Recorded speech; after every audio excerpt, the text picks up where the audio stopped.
Choosing a business name is a very important part of your business, obviously, and part of your branding. You want to be happy with what people are going to call you after all. Now, you might already have the name figured out, especially if you're a personal brand, because it's going to pretty much basically be your name. It might be slightly mashed up, but we'll come to that in just a minute. But here's a few techniques just in case you haven't thought of a name yet. Now, when it comes to choosing words, you should always match the environment of the people you want to attract, the audience that you want to build. By this, what I mean is if you're looking for a funny kind of audience or you're a funny kind of branding, then there's no harm in using funny words. But if you're a serious business, then the last thing you want to do is use some sort of slang that makes you look less than serious. Likewise, if you're an edgy brand, use edgy words. It's all good. As long as you match the audience and the environment with your name, then you're going to attract the right sort of clientele.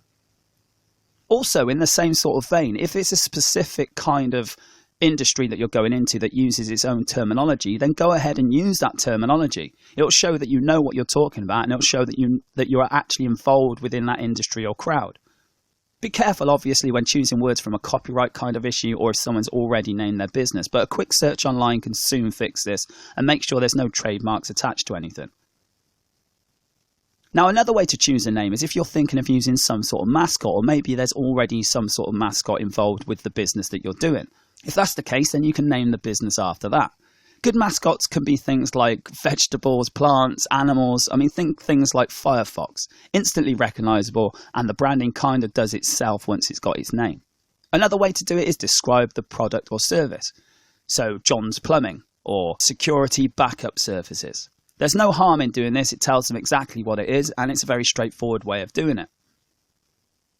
Now, if you want to change it up a little bit, but you quite like the idea of using something like that, then you could use phonics as well. So the spelling is different. The spelling is actually how it sounds rather than the actual word. By doing this, you make a good brandable name, but you're still telling people what it is when they read it out loud. Now, another way to go ahead, you could mash up 2 words or more. Even if you're a personal brand, you can use this. So if your name was David, then you could have Dave Tech or Dave Industries or something like that. You basically mash it up even though it's a personal brand.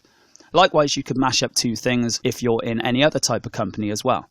So let's say, for example, you're a florist. You could mash up the word florist and awesome and come out with flawsome. Now, that's probably a bad example, but you get the idea of what I mean. By smashing 2 words together, you become a brandable name, but it's still got your business in there. You can play on words with puns and metaphors. This kind of goes in the same sort of vein as those specific slang words, though. You need to make sure the people in your industry are going to get it. Otherwise, they'll just not be sure why you did that thing. Maybe use phrases that people know throughout history, things like that. You can use them and you can change them and turn them into a company and business name. By doing this, you can whittle them down and then pick your favourite from the mix.